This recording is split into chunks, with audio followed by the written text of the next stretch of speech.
No, Guardians, you're not seeing things. We're in higher difficulty content with Stormcaller having fun and spamming grenades with one of the easiest builds you could ever use. So if you love fast supers, cooking everything with grenades, and feeling like Thor's second cousin on his mama's side, then you're in the right place. Hello my fellow weirdos, how are you today? Before we get started on this video, I want to remind everyone it's Mental Health Awareness Month. What I'm about to say applies all year long, not just during this month. If you ever need someone to talk to, I'm always around. You can tag me on Twitter or in the comment section of these videos. If you want to keep it private, you're more than welcome to DM me at any time.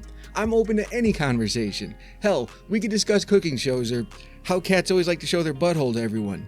Whatever it is, I'm here for it. Even if you just want someone to play a game with, to take your mind off whatever. If you don't feel comfortable enough reaching out to me, but need to talk to someone, Bungie has a resource list on their website under the help section, and I will leave a link for that in the description. Thank you. Let's talk Warlocks. Over the past few weeks, I've been testing an Arc Warlock build in a bunch of activities ranging from the open world to 1580 Nightfalls and raids. And don't think I didn't feel all of you looking at the screen funny when I mentioned Arc. But hear me out. Warlocks are known for having some of the best subclasses in-game. But somewhere in all the madness of subclass tuning, build crafting, and endgame content, the top and bottom tree arc kinda fell to the sidelines because, let's face it, we have better options in PvE. I think a big part of that stems from the Arc Super not being a burst DPS subclass like the Nova Bomb, or a healing mage like the Well of Radiance for endgame activities. But what if we've just been looking at it all wrong?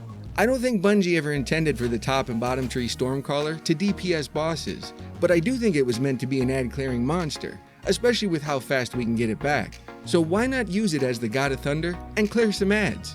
That's what today's video is all about. Getting supers fast, having some fun, and clearing ads for our whole team with one of the easiest builds I could put together, without using artifact mods since, the season's almost over. The first thing we need to talk about is the subclass.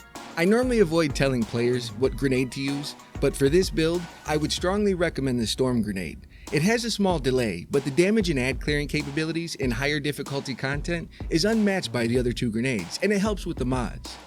For the subclass itself, we're using the bottom tree because we want to take advantage of two perks in particular, Rising Storm and Landfall. Rising Storm is a very unique perk because it grants 6.25% super energy along with 20% grenade melee energy when using a charged melee. We don't even have to get a kill, just use a charged melee, and this perk is key to the build because it helps feed our abilities. And the second perk, Landfall, is no joke when it comes to ad clearing. This perk spawns 5 arc projectiles that travel outward in a straight line for 32 meters, and they are potent. They can actually pop a Titan bubble in PvP, but we don't want to talk about that. This perk plays a big part in conjunction with the exotic chest piece we're adding to the mix. There are some great exotic options for the Arc Warlock, but when it comes to ad clearing and fast supers, nothing comes close to the Ascending Amplitude perk on the Storm Dancer's Brace. This exotic came out with Shadowkeep and was a reward after completing the campaign if I remember correctly, and it received a rework a while back. The Ascending Amplitude perk increases the damage of Storm Trance by 10% for every stack we have, capping at 100%, and refunds up to 50% of our super energy back based on how many kills we get. On average, I get roughly 40-45% back with 6 to 8 stacks. That's impressive. This also goes back to the Landfall perk I keep mentioning. Those projectiles that we shoot out when casting our super count as stacks if we get a kill, and since Landfall is so strong, we're almost guaranteed to get a few kills, unless you keep missing like me.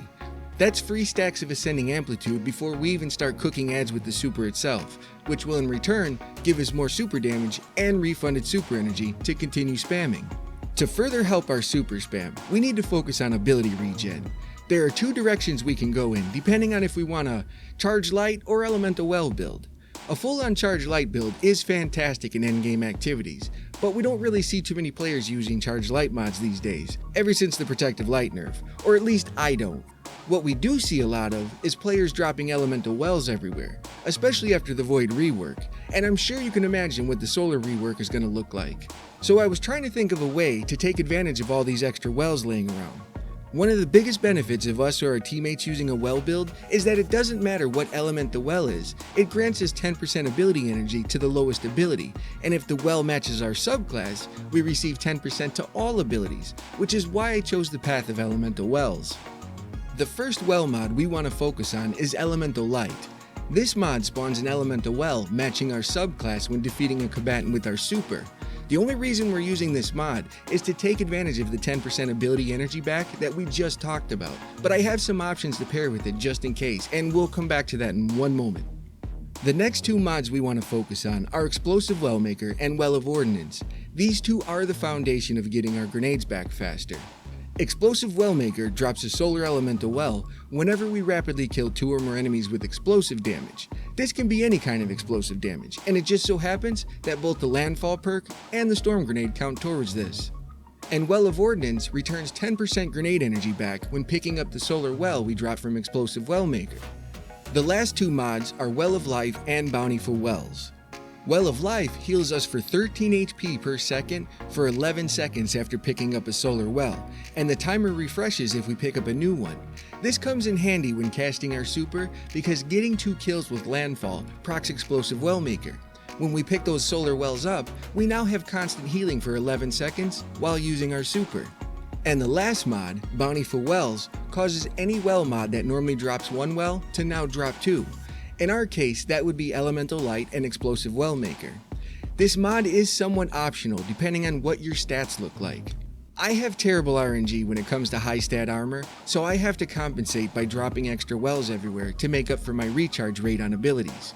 If you do have high stats that can make up the difference, 2 good alternatives would be Font of Wisdom or Well of Striking. Font of Wisdom increases our intellect to tier 10 for 30 seconds when picking up Arc Wells from Elemental Light. We won't see any benefit while using the super, but this mod paired with the refunded energy from Storm Dancer's Brace makes for some fast supers.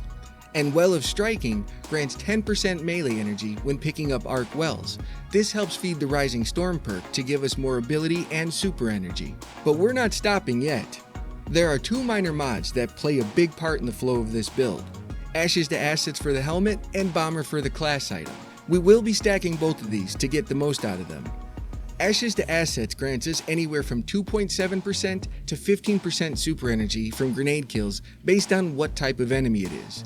And Bomber reduces grenade cooldown by 30% when using our class ability. Another great mod we can add to this if 2 champion mods aren't needed is Impact Induction on the arms. This one grants us 20% grenade energy back when causing damage with a melee, but it does have a 7-second cooldown. And don't worry, I will be showing a chart where all the mods go towards the end of the video, along with leaving a dim link in the description. When it comes to weapons, we have to keep champions and shields in mind. The kinetic is your preference, depending on what type of champion it is. But for the energy, I was using Ariana's Vow because it has barrier built in, it's solar, and it frees up a champion mod slot for the Impact Induction mod we were just talking about. The heavy is also your choice. I was using a Void rocket launcher to cover all the elements, and the blast from it can proc Explosive Wellmaker to feed our grenades.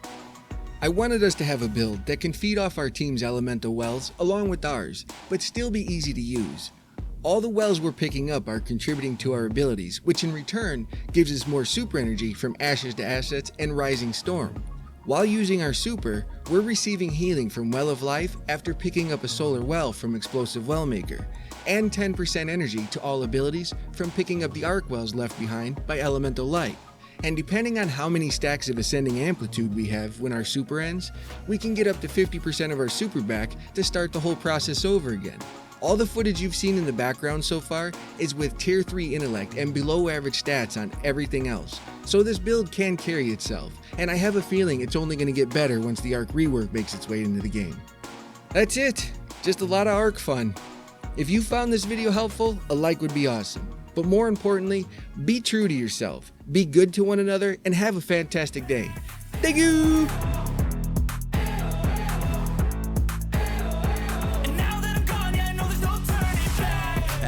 Take smoke, I'ma poke a hole through you, choking's overdue. Come at me and you won't get any older, dude. Crack your holder too. Heating up inside of me, blood so violently. Thanks for trying me. Now it's finally time to see how this rivalry becomes a dynasty.